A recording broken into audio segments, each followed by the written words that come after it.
오늘은 성령의 사역에 대해서 우리가 말씀을 지금 나누고 있습니다.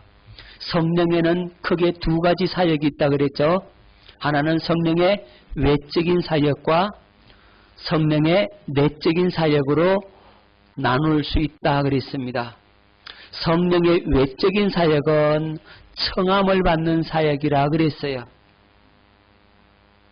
하나님의 사랑을 알게 하고 십자가의 은총을 알게 해서 우리로 하여금 예수님이 나의 구주입니다라고 고백할 수 있도록 우리를 부르시는 사역, 그것이 바로 청함의 사역이요, 그것이 성령의 외적인 사역이라 그랬습니다.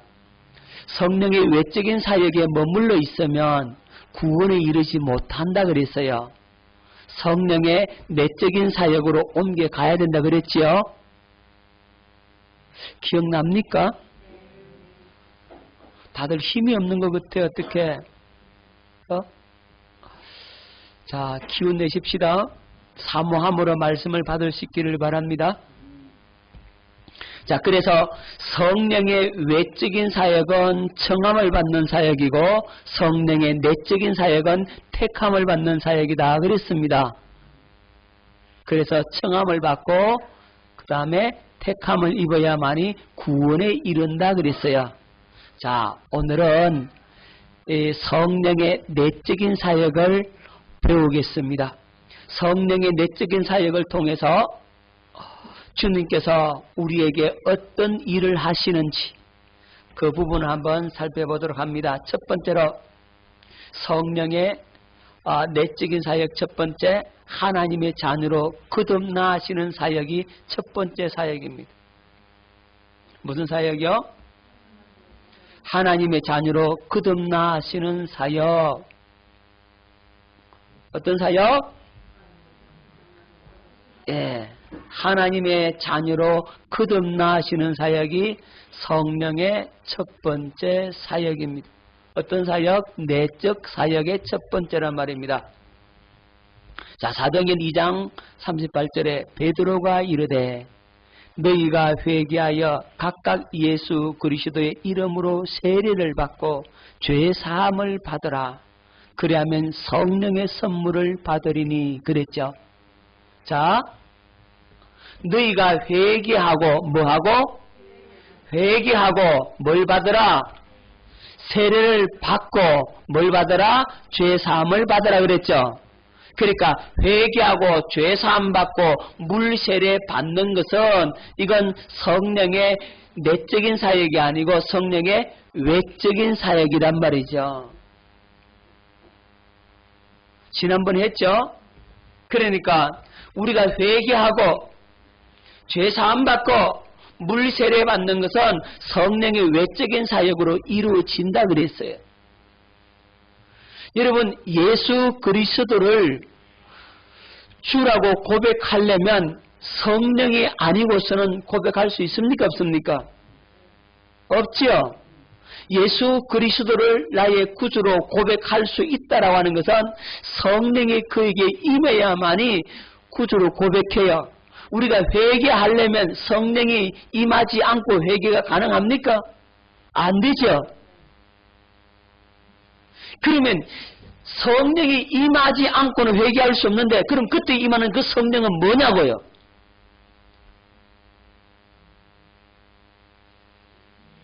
그게 성령의 외적인 사역이라고. 다 했잖아요, 여러분들. 말씀을 지식으로만 듣지 말고 이건 관념으로 듣지 말고 생명으로 들어버려야 돼. 이것이 정리가 되어져야 돼요. 성령의 외적인 사역을 통해서 여러분들이 예수님은 나의 구주입니다라고 고백하는 거예요. 성령이 아니고서는 예수님은 나의 구주입니다라고 고백이 안 되는 거예요. 그 성령의 외적인 사역이라고. 회개하는 것 성령의 외적인 사역으로 회개해요. 그리고 물세례 받는 것 성령의 외적인 사역으로 물세례 받아. 예수님 어디 계십니까? 물으면 내 마음에 있다라고 여러분들이 입술로 고백하잖아요. 그렇게 고백할 수 있는 것은 성령의 외적인 사역으로 말미암아 가능하다고. 그런데 이제 그렇게 고백한 사람들에게 실제적으로 성령이 그 안에 그 사람의 심령 속에 인쳐주는 사건,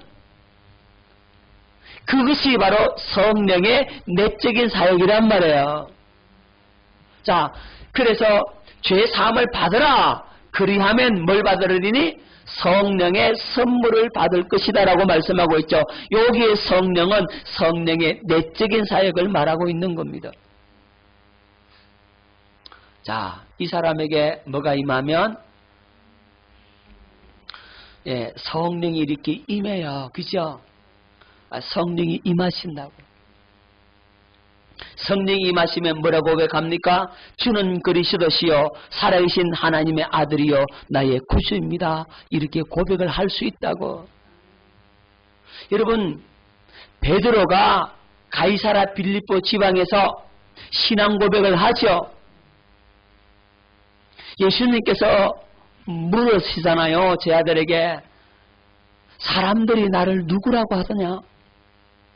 그러니까 제 아들이 예 선생님, 어떤 이는 세례요한, 어떤 이는 엘리야, 어떤 이는 선지자 중에 하나입니다. 그렇게 고백하더이다. 그러면 너희는 나를 누구라고 하느냐?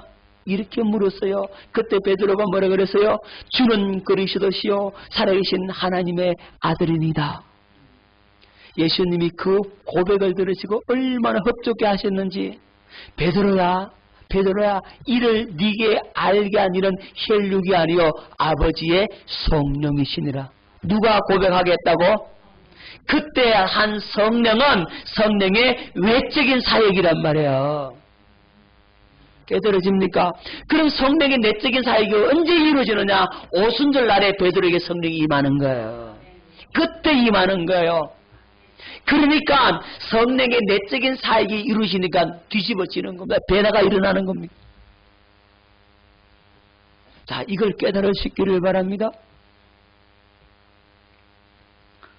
자, 주는 그리스도시요 살아계신 하나님의 아들이 나의 구주입니다. 고백하니까 이제 성령이 어디 안에 들어오신다고? 우리 안에, 이 안에 들어오심으로 말미암아 우리가 하나님의 자녀가 된다 이 말입니다. 뭐가 된다고요? 하나님의 자녀가 된다. 죄 사함을 받은 자들에게 성령이 임하셔서 이제 하나님의 생명을 가진 하나님의 자녀로 태어나게 되는 것, 그것이 뭐라고요? 성령의 내적인 사역이다. 자, 성령이 어디 안에 들어오셔야 된다고요? 내 안에, 여러분 속에 실제적으로 들어오시는 사건, 그것이 성령의 내적인 사역이고, 그렇게 성령이 우리 안에 들어오심으로 말미암아 우리가 하나님의 자녀로 거듭 태어나게 된다. 할렐루야. 여러분, 에베소 교회를 한번 보겠습니다. 요 그림이 에베소 교회의 모습입니다. 에베소 교회 유적이죠. 자, 사도행전 19장 4절로 6절에 바울이 에베소에 갔어요. 에베소에 또 갔더니 우리 저기 주를 믿어요 그러는 거예요. 그럼 너 무슨 세례 받았느냐? 그러니까 우리 세례 요한의 물 세례를 받았습니다. 자, 그럼 그건 누구한테 들었겠어요? 아볼로라고 하는 사람이 이 에베소에 와서 그들에게 전했다 이 말이에요. 그런데 그들은 뭐만 알고 있느냐 하면 세례 요한의 물 세례만 알고 있었단 말이에요. 그래서 바울이 에베소에서 그들에게 복음을 전하면서 말씀하는 겁니다. 바울이 이르되 요한이 회개의 세례를 베풀며 백성에게 말하되 내 뒤에 오시는 이를 믿으라 하였으니 이는 곧 예수라 하거늘 그들이 듣고 주 예수의 이름으로 세례를 받으니. 자, 이제 요한의 물세례, 세례 요한의 그 물세례에서 누구의 세례를 받았다고요? 예수 이름으로 뭘 받았어요? 세례 받았죠. 세례 받고 바울이 그들에게 안수하며, 그들이 뭐였어요? 안수하는 겁니다. 자, 그들이 예수님의 이름으로 이제 물 세례 받았어요. 여기까지는 누구의 사역이라고? 성령의 외적인 사역이란 말입니다. 그리고 이제 바울이 그들에게 안수함에 성령이 그들에게 임하심으로 방언도 하고 예언도 하니 그랬어요.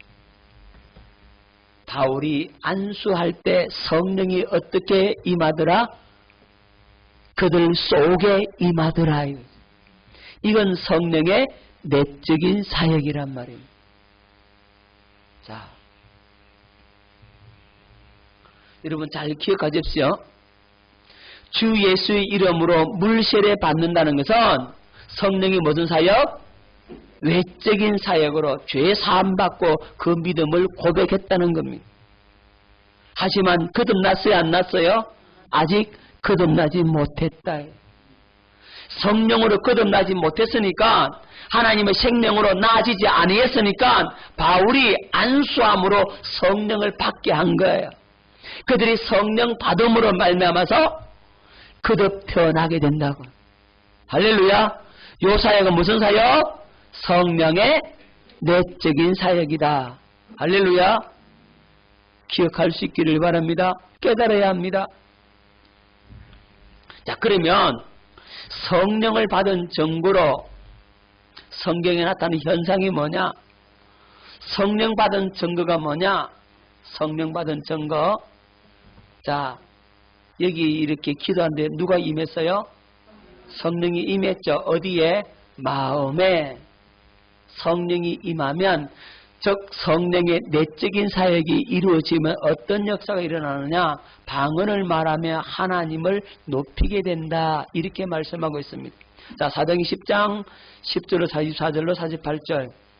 베드로가 이 말을 할 때에 성령이 말씀 듣는 모든 사람에게 내려오시니 베드로와 함께 온 할례받은 신자들이 이방인들에게도 성령 부어주심으로 말미암아 놀라니 이는 방언을 말하며 하나님 높임을 들음이르라. 이에 베드로가 이르되 이 사람들이 우리와 같이 성령을 받았으니 누가 능히 물로 세례 베품을 금하리요 하고 명하여 예수 그리스도 이름으로 세례를 베풀라 하니라. 그들이 베드로에게 며칠 더 머물기를 청하니라. 이게 누구냐면 고넬로 집 사람들이에요. 고넬로는 백부장이잖아요. 이방인으로서 백부장인데 그가 하나님을 경외했어요.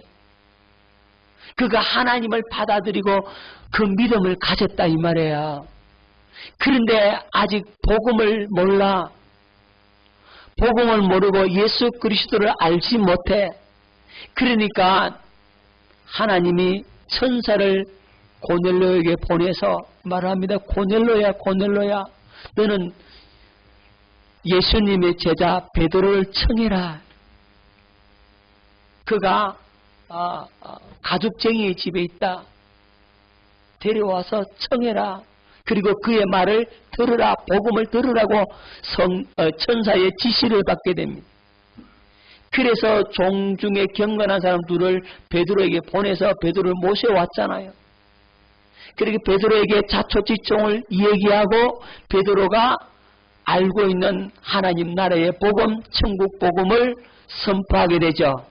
그래서 베드로가 복음을 선포할 때에 성령이 말씀 듣는 모든 사람에게 내려오더라 이거지. 이미 그들은 마음에 하나님을 경외하고 섬기고 자세가 다 돼 있어. 그러니까 그들의 심령에게 복음을 듣는 순간 뭐가 임하더라? 성령이 임하더라. 이 고넬로 가정에 좀 특별한 케이스예요. 하나님의 특별한 은혜를 준 거예요. 말씀 들을 때 그 말씀과 함께 성령의 역사에서 성령의 내적인 사역이 동시적으로 이루어져 버려요. 그러니까 그들이 뭐하더라? 방언을 말하고 하나님을 높이더라는 거죠. 물론 성령의 외적인 사역으로 은사가 나타나요. 성령의 외적인 사역으로 방언도 할 수 있어요. 하지만 오늘 여기에서는 성령의 내적인 사역으로 말미암아 되어지는 그 방언을 말하고 있는 겁니다. 자, 그러면 여러분 궁금한 것이 생깁니다. 목사님, 저 사람이 성령의 외적인 사역으로 방언합니까? 성령의 내적인 사역하는 방언입니까? 그럼 이거 어떻게 구분하느냐?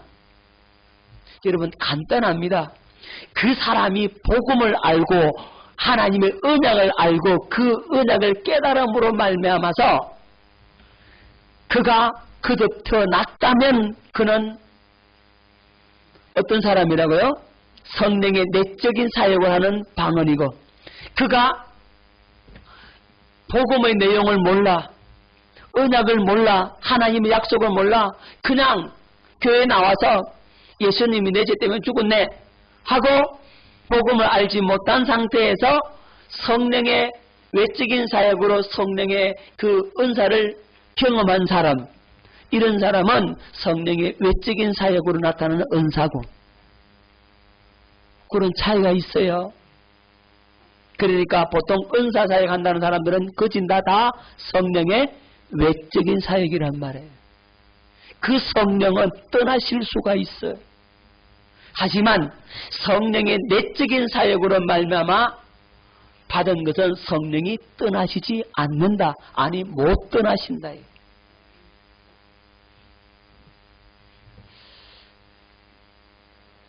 자, 두 번째, 하나님을 아빠, 아버지라고 부르시며 기도하게 된다. 하나님을 뭐 한다고요?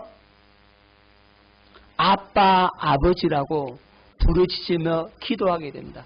자, 로마서 8장 15절, 너희는 다시 무소하는 종의 영을 받지 아니하고 양자의 영을 받았으므로 우리가 아빠, 아버지라고 부르짖느니라. 무슨 영을 받았다고요?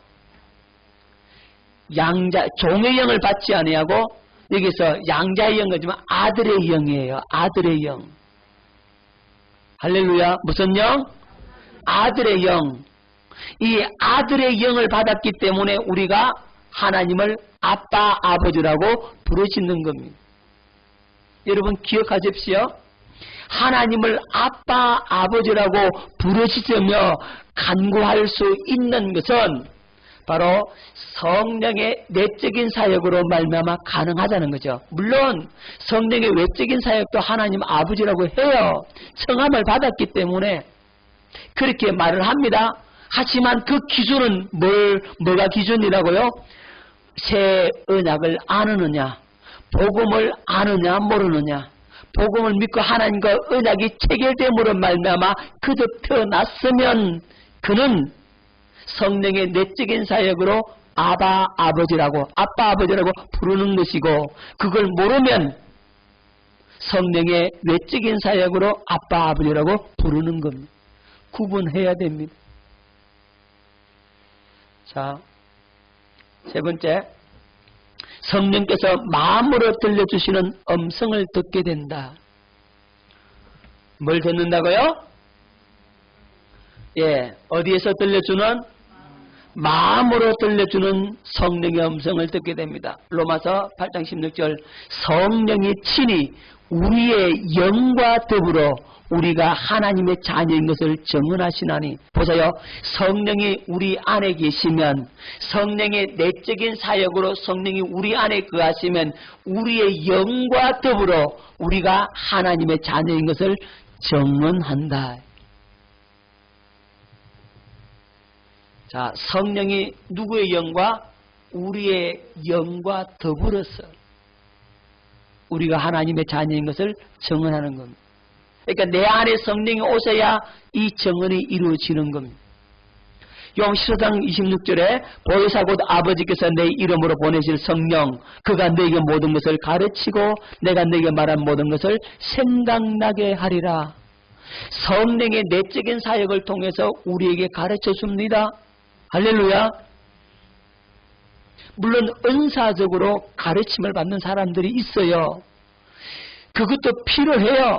왜 필요하냐면 그렇게 해서 청해야 되거든. 불러 모아야 되거든요. 그래서 청하기 위해서 성령께서 그렇게도 하십니다. 하지만 내 안에서 내 속에서 들려주는 그 성령의 음성은 성령의 내적인 사역으로 말미암아 이루어지는 거예요. 자, 요한복음 10장 27절에 내 양은 내 음성을 들으며 나는 그들을 알며 그들은 나를 따르느니라 그랬어요. 우리가 주님의 양이기 때문에 우리 속에서 우리 마음에서 들려주는 그 음성을 듣고 나는 그들을 알며 그들은 나를 우리 주님이 나를 아신다 한다고. 여러분 청함을 받으면 주님이 모른다 하실 수 있다고. 요게 차이입니다. 청함을 받아서 어마어마한 사역을 행합니다. 은사적 사역을 합니다. 더러운 귀신도 쫓아내고 각색 백면자도 고치고 예언도 하고 방언 통역도 하고 이적과 기사를 행합니다. 그럴지라도 우리 주님이 뭐라 그랬습니까? 난 너 모른다. 불법을 행하는 자들아 내게서 떠나가라. 나는 너를 도무지 알지 못한다. 왜 모른다 했을까요? 그들은 청함만 받아서 그래요. 주님이 이렇게 말씀하죠. 청함을 받은 사람은 많대. 택함을 받은 자는 적다. 여러분 청함 받은 사람은 많아요. 엄청 많아요. 하지만 택함 받은 사람은 적다 그랬어요. 우리 주님이 뭐라고 말씀하시느냐? 좁은 문으로 가라. 좁은 문으로 들어가기를 힘쓰라 그랬죠. 어떤 문요? 좁은 문. 자, 왜 좁은 문이라 그래서요? 찾는 자가 적다 이 말이죠. 길이 좁고 협착하여서 힘든 길이고 어려운 길이고 감춰진 길이기 때문에 그 것을 찾는 자가 적고 넓은 문, 넓은 길은 그 길이 넓어서 찾는 자가 많다 그랬어요. 쉬운 길을 택한다 이 말이에요. 그건 청함을 받았어요. 청함을 받은 사람 많아요. 엄청 많아요. 겉으로 봐서는 잘 몰라. 청함을 받았는지 택함을 받았는지 몰라. 그런데 누가 아신다고요? 주님이 아신다. 택함을 받은 사람은 주님의 아신 바가 되는 겁니다. 주님의 음성을 듣고 그분을 따르고 그분의 가르침을 받게 되는 거죠. 택함을 받은 자라야 구원에 이르게 됩니다. 청함 받아 놓고 자기는 택함 받은 줄로 착각하면 큰일 나요. 여러분 그런 사람이 얼마나 많은지 아십니까? 너무너무 많아요. 여러분 구원받는 사람이 많겠어요? 적겠어요? 적습니다. 여러분 성경적으로 한번 보자고요. 성경적으로. 여러분 소돔과 고모라가 멸망하는데 몇 사람만 구원받았습니까?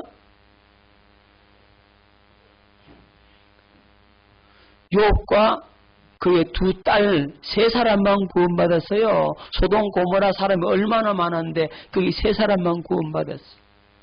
좀 더 심하게 이야기할게요. 여러분 노아 시대에 온 인류가 다 물에 잠기는데 노아와 그의 가족 총 8명만 구원받았어. 여러분 노아 시대의 그 시대의 사람의 숫자나 오늘날 우리 시대의 숫자나 노아 시대가 더 많으면 많았지. 에?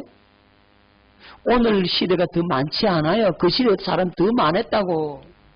한번 생각해 보라고. 그 당시는 사람이 약 1000년 가까이 살았어. 그리고 자녀도 100살, 200살, 300살까지 자녀를 낳았단 말이에요. 인구가 급수적으로 성장해. 뭐 병들고 그런 거 없어. 그러니까요. 그 노아 시대 사람이 오늘 우리 인류보다도 훨씬 더 많으면 많은지 적지는 않아. 어떤 학자들이 오늘날보다 더 많다라고 얘기를 해요. 저도 그게 맞은 것 같아. 산술적으로 한번 따져보면 그렇다고. 노아 시대 때 그 사람들 그렇죠? 1000년을 사는데 900세, 800세, 700세 사는데 자녀를 몇 명 낳겠어? 그죠? 10년 만에 한 명씩 낳았다 그래도 10년 만에 하나씩 낳습니까? 3년 만에 한 명씩 낳잖아 보통 일반적으로. 근데 10년 만에 한 명씩 낳는다 쳐도 그 수가 얼마나. 옛날에 산화제 안에 있었겠어요? 예? 피임이 뭐 있었겠어요? 생기는 대로 낳았을 거 아니에요. 그러면요 어마어마한 숫자가 불어난 거예요. 오늘날 제가 계산돼 봐도, 대충 계산돼 봐도, 과학적으로 계산돼 봐도 그 당시 사람이 훨씬 더 많았다고 할 수 있습니다. 100억 이상 아마 됐을 거예요. 그런데 100억이라고 칩시다. 그냥 100억 중에 몇 명만 구원받았다고? 8명 구원받았어. 구원받은 사람이 많아요? 그럼 오늘날 구원받는 사람이 많겠어요? 청함을 받은 사람은 많아요. 그런데 택함을 받은 사람은 적다 이 말입니다. 자, 성령의 내적인 사역을 알고 우리가 이 방향으로 나아가는 것은 우리가 어떤 사역한다고요? 청함을 받는 사역이 아니라 택함 받는 사역한다 이 말이에요. 그러니까 우리가 얼마나 큰 은혜를 입었는지 얼마나 너무 감사한지 몰라. 저와 여러분이 정말로 복을 받았습니다. 할렐루야. 그거 알고 계십니까? 자, 성령께서 우리 마음으로 들려주는 그 음성을 우리가 듣습니다. 성령의 내적인 사역으로 말미암아 이것이 이루어진다 이 말입니다.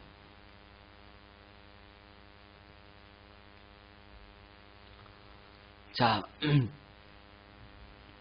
성령께서 어디 오세요? 우리 마음에 오세요.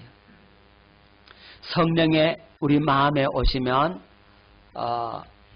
첫째 사역을 하게 되는데, 죄 사함을 받게 하는 사역을 첫 번째 사역으로 합니다. 무슨 사역이요? 죄 사함의 사역.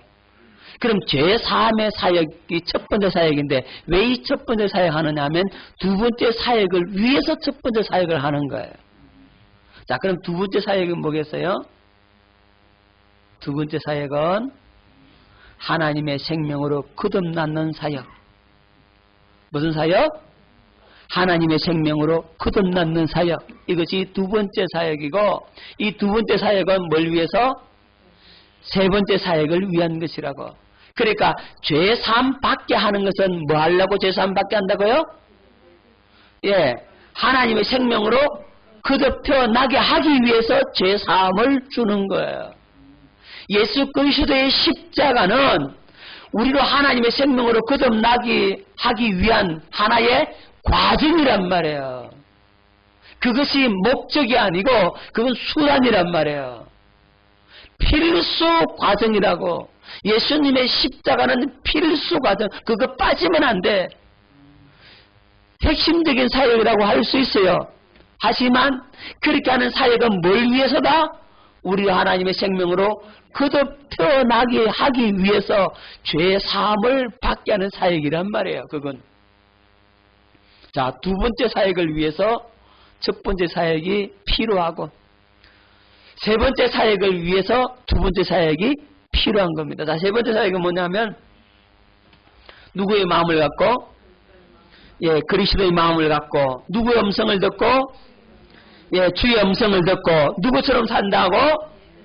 그렇죠. 예수님처럼 살게 하기 위해서 우리를 하나님의 생명으로 거듭나신다 이 말입니다. 자, 첫 번째 사역은 죄 사함을 받는 사역. 두 번째 사역은 하나님의 생명으로 거듭나는 사역. 세 번째 사역은 주님의 마음을 갖고 누구처럼 살게 하는 사역? 그렇죠. 예수님처럼 살게 하는 사역. 자, 예수님께서 이렇게 말씀하죠. 나를 믿는 자는 나의 하는 일을 거두할 것이요. 이보다 더 큰 것도 한다 그랬죠. 예수님처럼 사역한다 그래서요. 예수님이 받으신 성령, 우리도 똑같이 성령을 받았다 이 말이죠. 그 성령으로 하게 되니까 예수님처럼 살게 되어진다는 거죠. 자, 그것이 누구의 사역이라고? 성령의 사역이다. 어떤 사역? 성령의 내적인 사역이다.